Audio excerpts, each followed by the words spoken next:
So much of leadership, it comes down to relationships, whether it's a coach and their players, a captain and the teammates, a manager and the employees. In fact, I think when you look at the difference between calling someone out and calling someone up, the number one factor isn't technically what we say, it's the context of the relationship with which we say it. For instance, I can tell my teammate, hey, wake up, start working harder. Now, in the context where there is no relationship or a poor relationship, it will come across as I'm talking down to them and criticizing them. Like they hear, you're not good enough, you do better or else. But in the context of a relationship where I have a relationship with that teammate or a coach has a relationship with a player, where they know that I care about them and I care about the team, well, they are more likely to hear, hey, that wasn't good enough. I know you can do better. I believe in you. In today's conversation, Nate, Betsy, and myself, we are going to unpack level 3 leadership, leading others or leading the individual. If you haven't already, be sure to pick up a copy of The Culture Captain, the 4-level framework to know yourself, lead others, lead the team. It's a half fable, half nonfiction book, and it is the simplest, most practical framework for every athlete in your team, including yourself and your coaching staff, to be a better leader this season. It comes with a field guide that you can also get at theculturecaptain.net so you can apply it with an athlete, with your leadership group, or your whole team. Welcome back to the Coaching Culture Podcast. My name is JP Nerbun. I'm an executive coach and facilitator working with leaders and teams who are striving for high performance. Today, I'm joined by my friends and co-hosts Nate Sanderson and Betsy Butterick. I started this podcast in 2017 to help others and myself grow as a leader and build a better team culture. Since 2017, I've also had a newsletter that has the notes to every week's episode and a short article from myself. And if you'd like to get the notes to every episode of the podcast, as well as that weekly article and our weekly culture tool, you can subscribe at tocculture.com, where you can also learn more about TOC Coach and TOC Athlete, which are more than just online courses. They are platforms for community discussion and small group coaching courses and certifications. So join us on over at TOC Coach or TOC Athlete. Well, JP, this week as we hop into a conversation about level 3 leadership from your latest book here, I'm curious to start this conversation with a bit of discernment between level 3 and level 4. And I know we're going to have an episode on level 4 as well coming up. But as I was reading through the book and kind of jotting down some notes, one of the things that just came to mind for me is that I don't think a lot of coaches, and I would certainly put myself in this boat, really distinguish between a lot of the skills of a leader, of an effective leader. In other words, like we hear a lot of coaches that complain, I need better leadership, our seniors are bad leaders. But what do they really mean? Are they talking about communication? Are they talking about accountability? Are they talking about role modeling? Are they talking about encouragement? Like there's so many things that go into leadership. And one of the things I appreciate about this book is you kind of discern between these two levels where I think in a lot of cases, they're just sort of lumped together. But maybe to start our conversation today, can you just give a little framework as to what is the difference between level 3 and level 4 leadership, and why does level 3 come first? Well, I think for coaches, when they think about leaders within the team, I think we often think of level 4 because we think of what's oftentimes most observable to us as a coach, right? Like how do they speak, how does a player speak in the huddle to the teammates, right? That much more vocal leader. And, level 4 is that leading the team. It's much more of the systems. I mean, so much of, even from a coach perspective of us at level 4, it's kind of a lot of the stuff I might have covered in the culture system and as things you can do with your team. So level 3 is much more that interpersonal, that one-to-one, which I think for us, we talk a lot about the podcast, Nate, over the years of just the importance of the one-to-ones. It's in the intentional conversations. I was just writing an article this morning after listening to Jurgen Klopp, the Liverpool manager. And he's like, the biggest, most important job of him as a leader when he was over Liverpool was the conversations with the athletes, and oftentimes it wasn't the tactical, it was more so the personal conversations. This guy's not playing well. Well, what's going on with that individual? And coming in there and being curious and knowing when to challenge and when just to be curious and hold back that judgment. And just that whole interpersonal dynamic is so critical for us as leaders. So I think when it comes to this for our players, I think oftentimes we want level 4 leaders, but what we probably need more is those that are really operating at level 3. And that's where I think everyone can be a level 3 leader within your team. Everyone can, maybe they're not leading every individual, but they have a couple individuals that are coming in there supporting for sure. JP, for listeners who've yet to read the book, can you say specifically what level 3 leadership is and what level 4 leadership is? Yeah. So level 3 is lead others, right? It's lead individuals. It's that one-to-one relationship. It's so much of that. And then level 4 is it's leading the team. It's much more this focusing on the system. It's on how do we do team building? How do we create shared leadership? How do we get everyone, doing effective communication? It's really, in many ways, it's making everyone, everyone's empowered to be, a leader within the locker room. I feel like sometimes coaches start at level 4, especially when they say things like, we don't really have any leaders on our team. And so Mm. since we don't really have any leaders, and I have my own interpretation of what that really means, but when they don't think they have any leaders, then the leadership education starts more at like, okay, everyone's a leader and these are the team building things and we're going to do this. What would you advise for a coach who currently doesn't feel like they have any, I'll say, natural leaders or anyone that they currently identify as maybe a strong leader within the team? I would question the belief that they don't Yes, have anything. I would just start there, right? To your same. point. So I think you should unpack what you just said there, which is like, yeah, you just said it there is like, you have questions around that comment.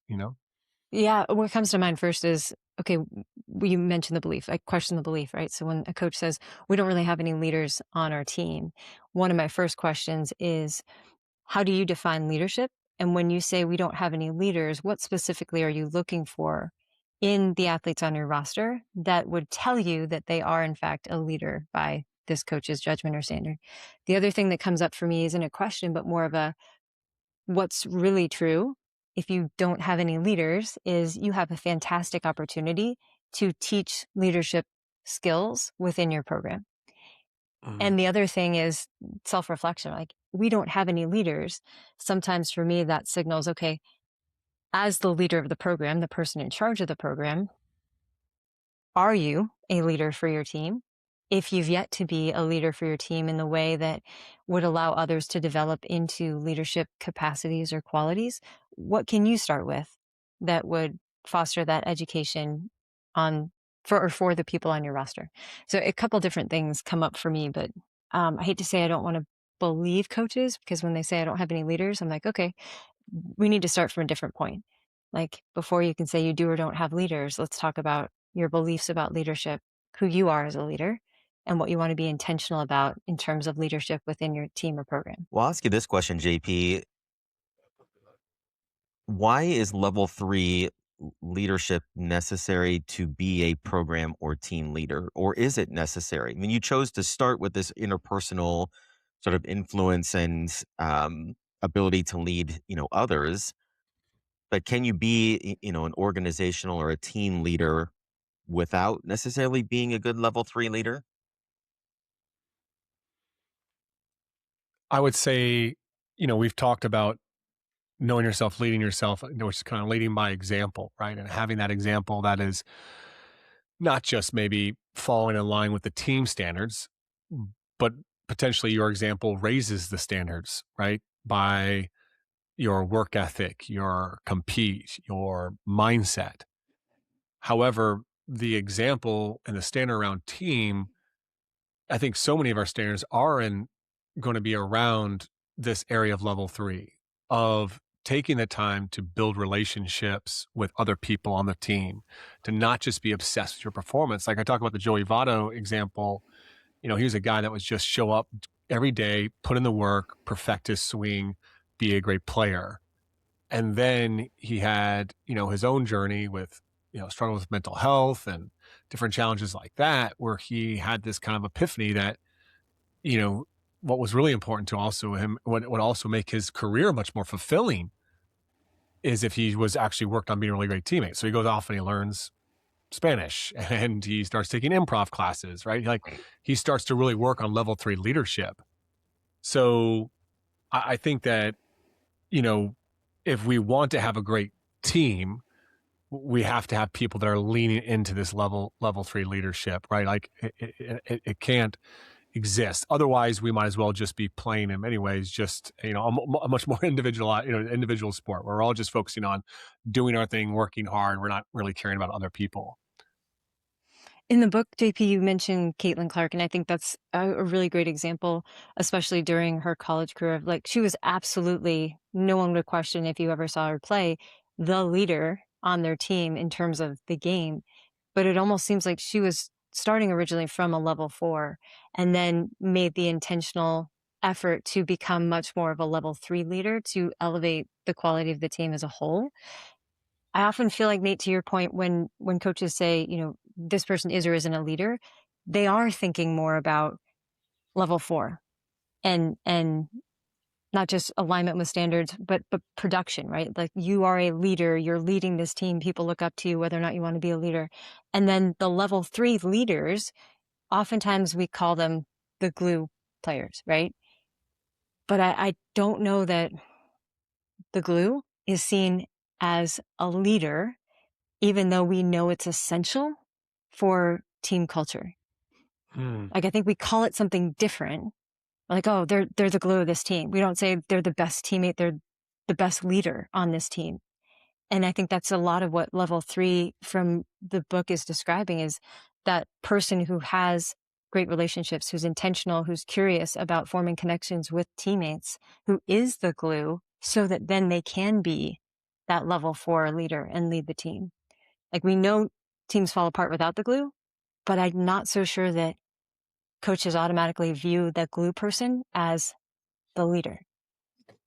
But I think this is where people get, I think I get a lot of confusion around what coaches actually think. And obviously it's different by different coach, but some people say, well, everyone should be a leader. And I'm not having captains, right? So there's everyone is a leader, and then there's different schools of thought on that. I think what I had to do is I had to pick what's the best way to, if you just wanted to create the ultimate leader, right? There's the total leader here. And I think I've reflected so much on our last conversation around, can you be a great teammate and not be a great leader? Can you be a great leader and not be a great teammate? And I think at the end of the day, it's like, I mean, what does it mean to be great, right? And I would say great in the sense that I would, look at leadership. I would say, like, yeah, I actually need to be a great teammate, right? To be a great leader, to really reach my potential as a leader. It doesn't mean that have been bad teammates or teammates, average teammates that haven't been great leaders. But you look at the guys like the Tim Duncans, the world's, that Sam Walker talks about in the captain's class. And you're just like, these guys were great people. They were great teammates and they were great leaders. And they also happen to be pretty darn good players. They were usually not the best player on the field or on the court. And so, yeah, I don't know. I think it can be, we can say, say these phrases and these terms around that. I think that so much of this book was, it's book about leadership, but it's also about being a great teammate. It's about being a great performer. It's about finding fulfillment on the journey. And Votto figures that out, is like, actually being a great teammate enhances my performance. It doesn't take away from my performance.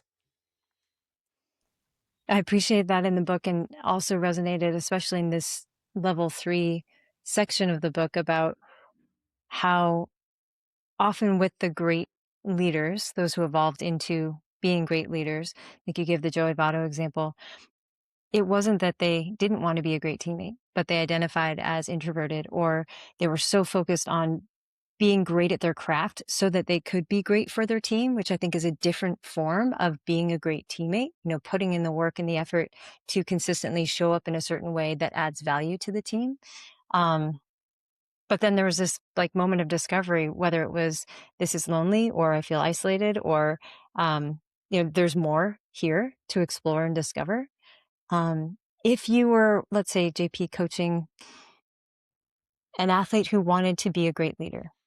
And they also felt limited by their natural kind of energy level or proclivity for being able to be around and engage with people without it kind of costing them something that they feel is valuable for performance.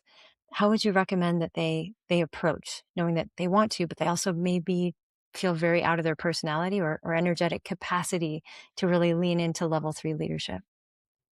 Yeah, I appreciate the question because it's actually something I wanted to ask you all about because, I look at this, there's maybe like a struggle between authenticity and intentionality, right? Like I Mhm. want to, like I'm being who I am. And that's like, that's not me, or that would be, and the other thing is kind of like maybe intentional and uncomfortable. Like, oh, this is really uncomfortable. And, how much do we lead from a place of comfort, um, versus uncomfortable? And there's probably some places where we want to be comfortable in leadership. We want to be comfortable when we step in the court so we can play well. Or is comfort the right word? Like, should we be focusing more on, confident or convicted? I think the hard part about leadership is that we're putting ourselves out there. There's such a level of vulnerability when it's done well that, we're trying new things, right? It's Joey Votto stepping into an improv class, right? Like that's really getting uncomfortable for an introvert. And yet I don't think it went against his values, right? It didn't go against really who he is. I think it started to expand other parts of him that existed and helped him to develop into this really beautiful, amazing person that became quite this character that captivated all of baseball for so many years. And I think people have different journeys. There's the Steph Currys, but I would look at like Steph's and not knowing everything about Steph, but it seems like he has only become there's so many different paths he could have come down. He could have been just a competitor, the chip on his shoulder, nobody believed in me, wiry little guy in college, right? And had that chip, but he's expanded by being that connector and and knowing who he is and just going and being that really, really well. So I would say that's why we start at knowing yourself because I think there's parts of personalities that we carry around with us that we identify with that maybe aren't really the full story of who we can become when we're at our best. I guess my question for you all would be just how do you like if an athlete came to you and said, well, that's just, I get what this, let's say that, you give them the book and they're reading this here. Like, okay, I get you could do this and that, but that's just not who I am. Like, I just like Mm. to sit back and, I'm more of just a lead by example type of person. Like, what would your responses be to that athlete? There's something I saw on Instagram the other day that I'm looking up right now, and the reason it hit me was because it's in perfect alignment with the question that you're asking, JP. And I don't know if I'll find it expediently here, but it was something around the idea of um, remember to be the kind of person that says that's something I'm working on versus that's just who I am. Mm, And I think that for me that also tips into the question around uncomfortable versus authentic, right? I think a lot of people stop at, well, this makes me uncomfortable, so I'm not going to do it. Whereas if they were to continue, even through the lens of curiosity, with, I'm noticing this makes me uncomfortable. What makes me feel uncomfortable at this? And mm, where might I stand to grow in my authenticity to become more confident, more capable, more comfortable, whatever language we want to learn there. I had a student athlete call yesterday. They've just started returning to team practices. They've got a bunch of new teammates. They are a returner on the team. And they said, Betsy, I was talking with my parents and I noticed that as we're starting up again, I don't really feel like I'm being my authentic self. I feel like I have all these walls up with so many new people and I'm feeling like I have to be a certain way. And I said, well, how does it feel to, mm, operate within a space where you don't feel like you're being yourself? And they said, not good. I said, okay. And we explored like why they feel they need to be a certain way. And where we got to was in order to return to authenticity, the only goal for the next team session was to be a little less, to tone down that person who they'd been the last 2 days. And we talked about the importance of, if you want to be accepted for who you are, other people need to know the real you. And so what was most important for this athlete in terms of that authenticity versus comfort?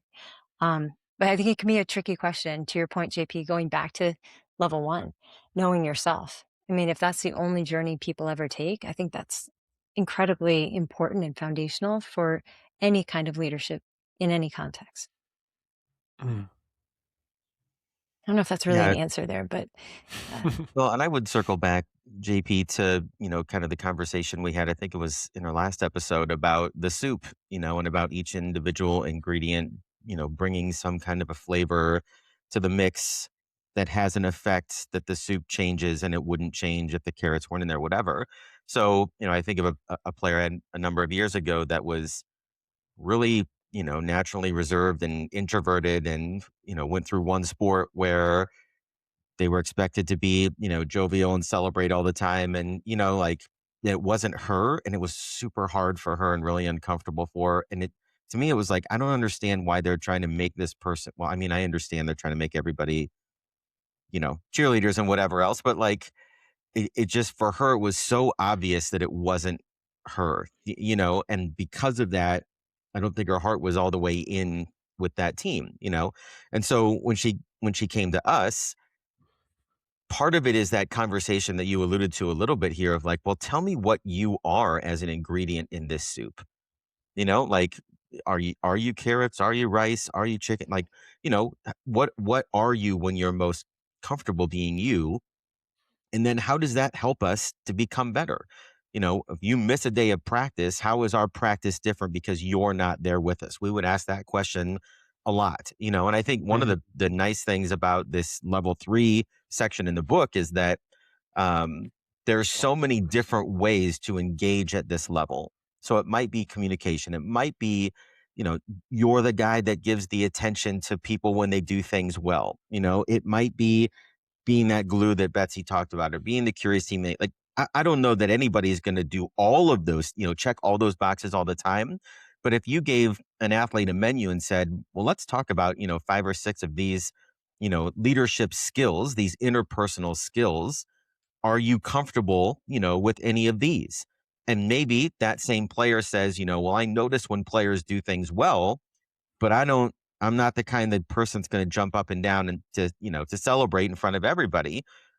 But maybe as an introvert, they might walk over to him after practice in the locker room and say, hey, I saw that you did this today and it was pretty cool. And it wasn't in front of everyone, So a lot of it is, and I would circle back to this too, that when we think about knowing ourselves, like, I'm still learning who I am at age 48, and that's because of different life experiences and different opportunities and different challenges. Like, we're all still growing in our knowledge of self. So to think a 17-year-old comes in and says, well, that's not me. Well, that's not them based on their understanding of life at 17, right? And so there's a part of that too, where we might lean into a little bit of discovery here for them of like, well, how can we get to know ourselves a little bit differently by trying one of these skills, or by trying to step out in a way that is a little more comfortable for you, but maybe not totally comfortable all the time. I was just listening to, you just got me thinking there. I was listening to Brene Brown, Adam Grant, and Simon Sinek on the Curiosity Shop. And they did a really great episode around organizational culture. And Brene Brown lays this out, and she lays it out loads of times in her book, stuff like that. But a lot of times when we think about organizational change or culture change, we think about the behaviors, right? And she's like, you got to go deeper. Like, and the depth is really, really key. And so then she says, well, below that behavior is systems, right? You start to focus on the system. But below that, she talks about mental models. And I think we've touched that from the very beginning here. Is just, whether it's even the mental models that we operate as coaches, but just the mindset that our athletes operate under. And I think what happens oftentimes here is when we think about leadership, we say, want to prescribe, here's the behaviors of great leaders, right? Go do the behaviors, right? Pick 5 from this list or pick 2 and then go do them. What I think we're really trying to do in our work with athletes, Nate, you and I have been doing these athlete cohorts. We got 50 athletes from across the world that are coming on, and we're, you know it yourself. Like, with these athletes for an hour, 40 plus minutes is spent actually unpacking the beliefs that get behind the behaviors. We're not talking about the behaviors, right? Most athletes, most of us know what a good teammate does, right? We know now we don't maybe not have all the tools to have a hard conversation, right? Or like all these different things, but it's really more so the problem with hard conversations, we can talk about that in a second, but is not necessarily not knowing the template. We can give a kid a template. We can give anybody a template and say, here's how you have, give effective feedback. The problem is the belief system that gets in the way of them changing that behavior. And I think that, obviously I try to cover a little bit of that through the books, the fable, and through just constantly exploratory coaching questions with Lily. But I think that is a huge component of all this is what are really the mental blocks here that are keeping us from doing the things that we want to do. Knowing that both of you are actively working with athletes in this space, you mentioned that cohort of 50, spending 40 minutes talking about the beliefs. If, let's say, an athlete was interested in their beliefs, their mental models that support their ability or inability to then demonstrate consistently these leadership behaviors, what are some questions you would invite someone to reflect on if they're looking Mm. into, okay, what are my beliefs about leadership? What are my beliefs about being effective as a leader or myself as a leader? Can you give some examples that listeners might be able to use as a starting? Well, I mean, I think let's start with one thing that I think every leader, every player would want to do a better job of, or they understand is important, which is challenge, have hard conversations to challenge a teammate when they're below the standard, right? Like we know it happens, but there's so often times like there's that struggle. And so if I was working with an athlete that first off scores themselves low in this area. So I always like to start with like a self-assessment, right? So here's these 6 qualities and lead others. Where do you rank, where do you score yourself on a scale of one to 10? And here are the behaviors that would put you closer to 10, and here are the behaviors that would put you closer to 1, right? So we ask them to self-assess. From that self-assessment, let's say they're like, oh, right, I got to get better at challenging. Great. Okay, what makes it difficult or actually, first off, like, what does it even actually mean to challenge, right? Like, what does it mean to challenge a teammate? And when do you feel like it's needed or it's appropriate? And then what makes it difficult in those moments? So you're just trying to actually understand how they view it, when it might be needed, and how do they know when it's needed, and can they be really sure, right, between that? So there's so much around the challenge of, well, it needs to be in a place where there's, maybe nobody else is around, or, I need to have the role of captain to be able to challenge them, or I need to be a senior to be able to challenge them, or I need to be the best player. Like there's so many different things that people believe A, B, and C are true, need to be true for me to do this, right? And so you try to actually uncover and figure out what's going on there. So I would say I try to approach the conversation with an athlete, with a super curious mindset of like someone, I'm not a mechanic, but if like, someone comes in, they say, well, I have this problem. Every time I, put my foot on the brakes, I get, a loud screeching noise. Okay, I have probably mechanics are looking at, well, there's all these different things here, but let's first pull up in the hood or let's get underneath the car and let's take a look. And so that's probably how I try to approach it, is at least there's some sort of, thread that we can walk down, which is, oh, they already identify that they struggle with this challenge and they want to grow at it, or their coaches told them they need to be better at that. So now let's just open the hood and let's see what's going on in there. And so you just start poking around. Yeah, and I think, stealing from your toolbox a little bit too, JP, I was just thinking about some conversations that I've had, with my athletes over the years. And I'll use a couple simple examples, but an athlete comes and says, I don't have any confidence and I've lost my jump shot or my swing or whatever it might be. And so, you just start asking more questions about like, so, what's the worst, thing that could happen here if what you're saying is true? Well, coach isn't going to play me and blah, blah, blah. But is coach playing you? Like they're in the lineup and they're still getting penciled in every day. And, so sometimes there's this extrapolation, that the brain tends to catastrophize to the worst possible outcome and then work backwards from there. Players don't understand that, but once they can articulate it and you can put that, maybe a fear, just as a simple example, out in front of the conversation, then you can start to interact with it a little bit more and say, well, has he done that before? Has your coach done that before? Has that happened to you before? And you can take some of the teeth out of the underlying fear, maybe that might be driving this player's, lack of confidence or whatever it might be. I think of another example of, the star player who's playing with teammates that aren't at their level. That's a common, challenge at every sport, at different times. And so, it can be frustrating if their skill level isn't the same, right? So they're dropping passes or they're booting ground balls that they should be able to field. And so again, it's unpacking those stories. Well, tell me, why do you think, you know, they're not at your level right now? And if it comes out it's because they don't care, they're not committed, like then we start to explore that a little bit, and say, well, they're a three-sport athlete. How many sports do you play? And how much time do you think they have to commit in the same way that you do? And, so it's just helping them to ask questions, and see things that they aren't seeing on their own. And then whatever starts to emerge, you can start to interact with it more in a way that reframes it to be more productive, or refiles it, so to speak, so that they can, so that they aren't held back, by the belief like you described before. Go ahead. Yeah, Betsy, I was going to ask you on this one, and Nate as well.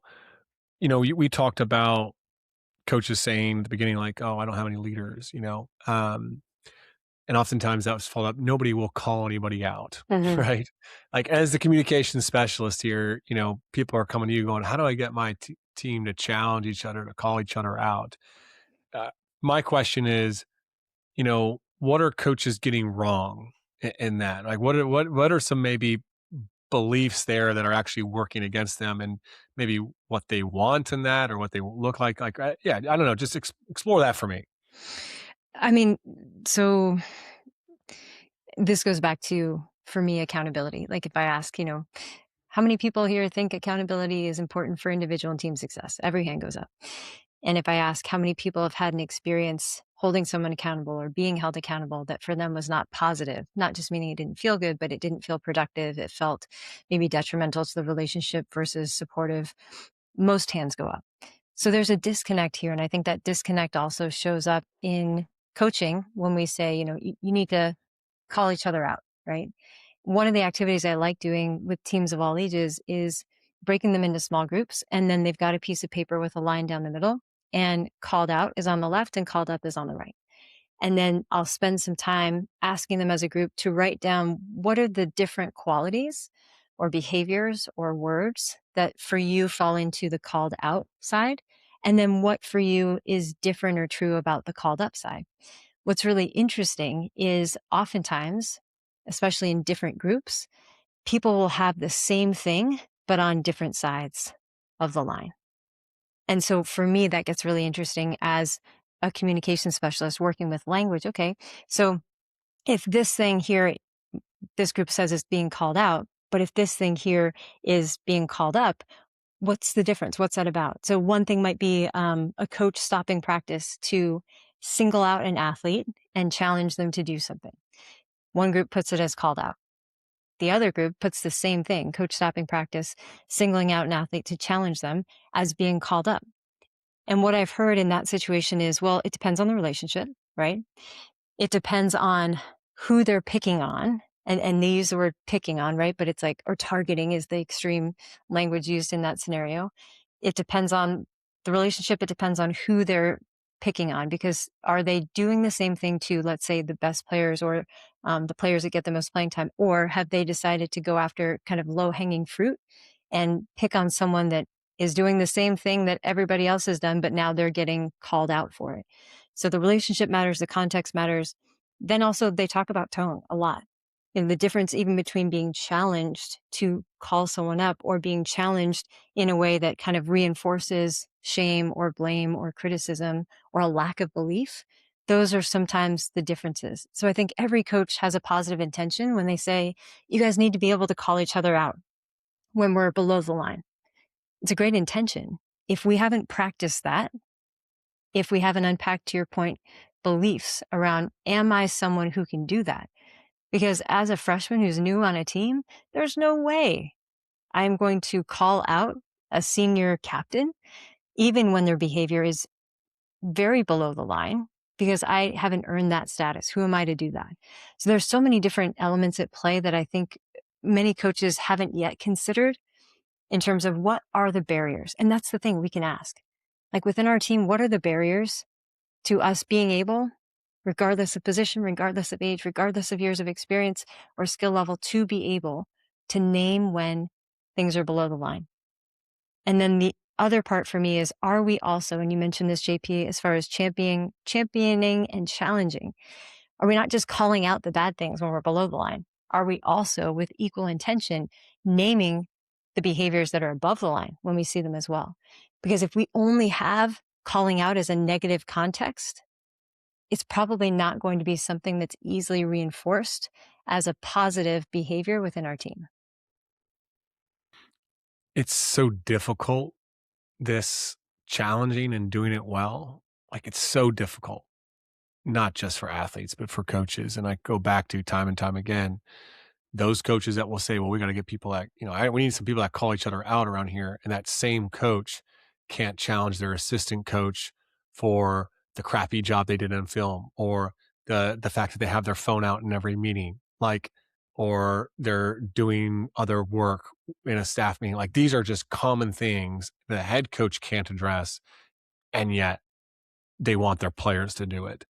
One thing that comes to mind when we think about accountability, I've been listening to the Lovable Reunion podcast with Anthony Rizzo and David Ross talking about the 2016 Cubs team. And it's been fascinating, not just as a Cubs fan, but they're interviewing like literally everyone in the organization, from the owner all the way down to the rookie that came up just to run bases in the postseason, and talking about their experience.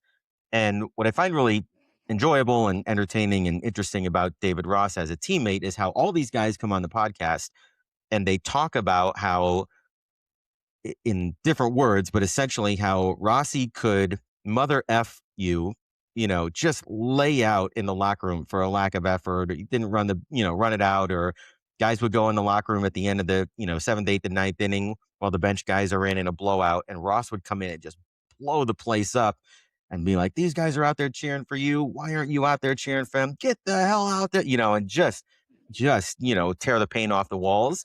And Rizzo would say, like, I got MF by Ross a number of times, and every time I walked away and I felt like the guy loved me.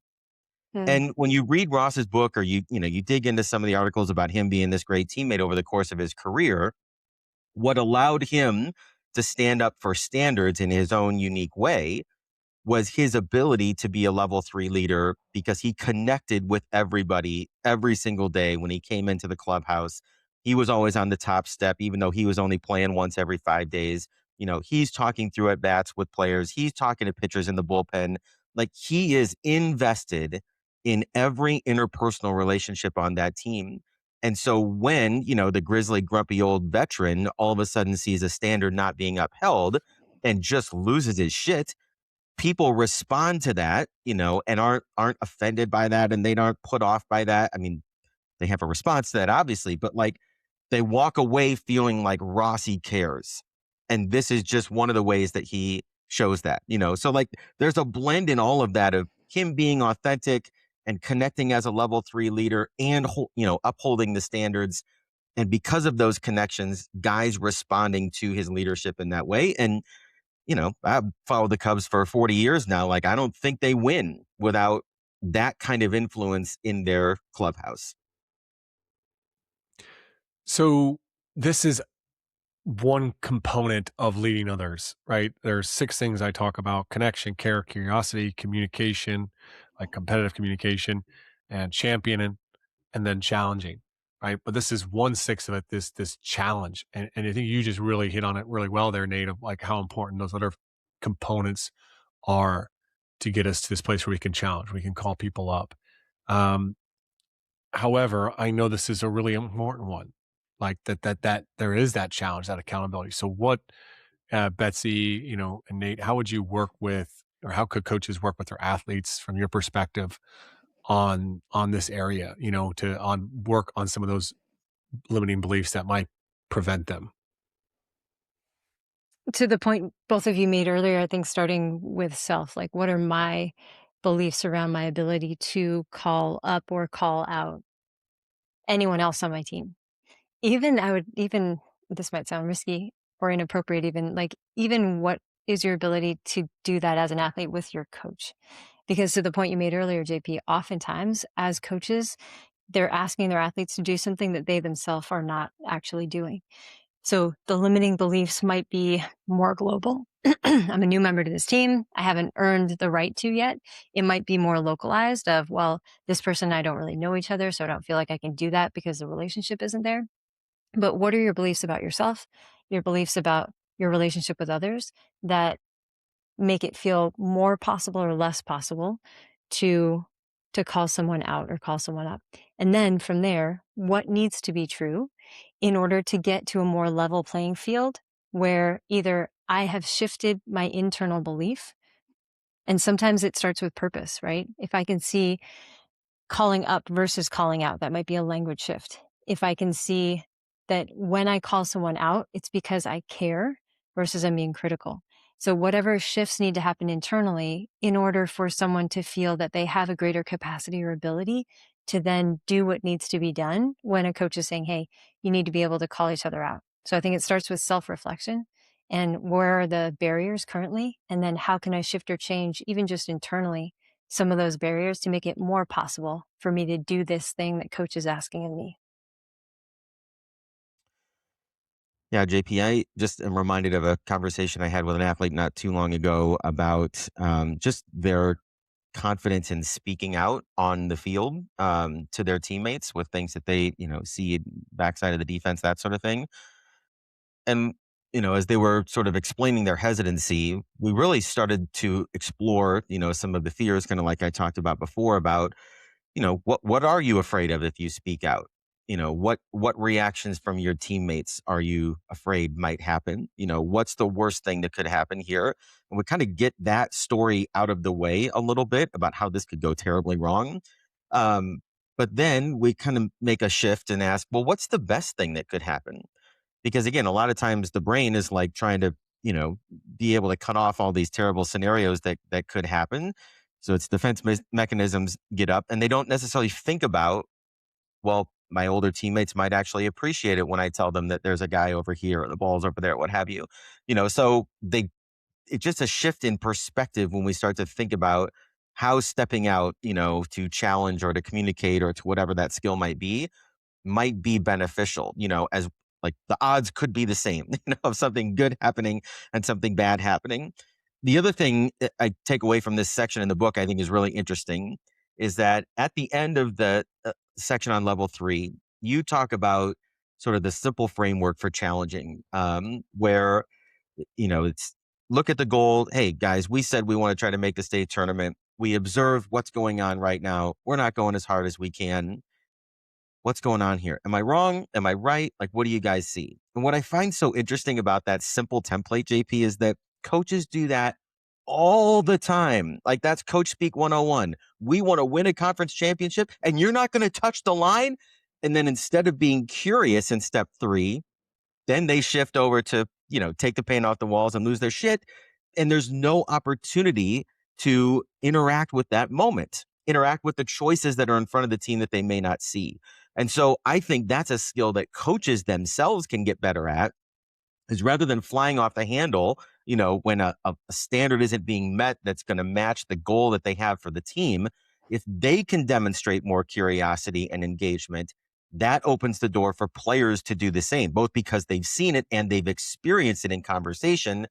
And now perhaps there's an opportunity for a captain or a senior, or a level 4 leader to be able to engage in the same kind of conversation.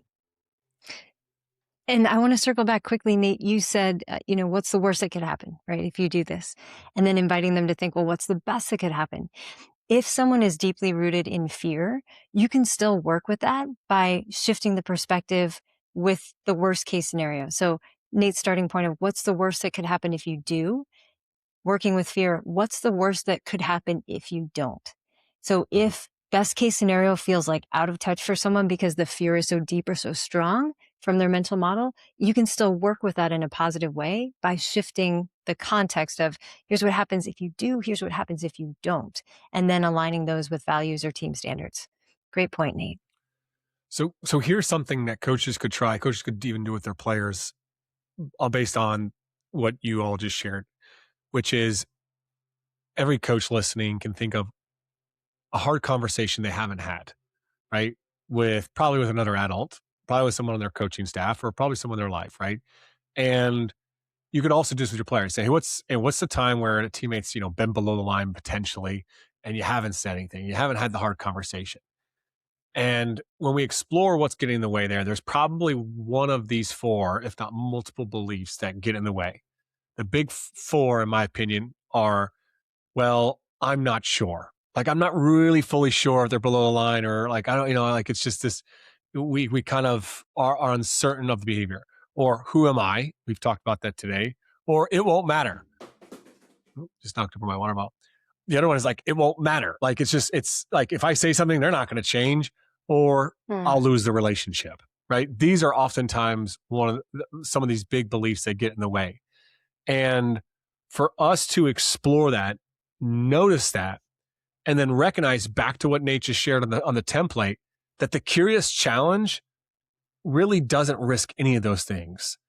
If I come in with curiosity and I'm not sure, I'm just like, hey, I saw this. What do you think about that? Right?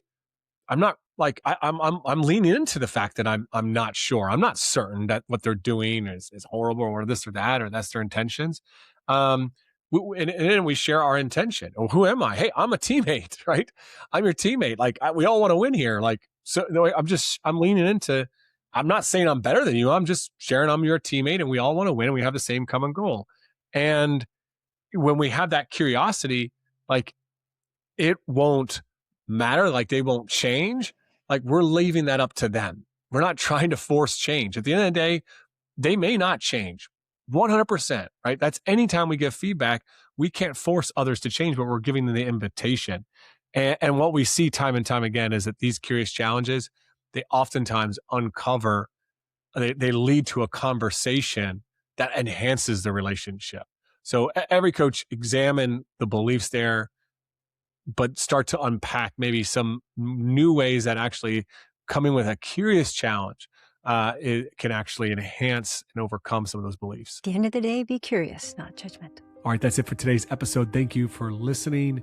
Please be sure to subscribe wherever you listen to podcasts. Share today's episode if you found it valuable, and leave us a nice review if you got a chance, wherever you listen to podcasts.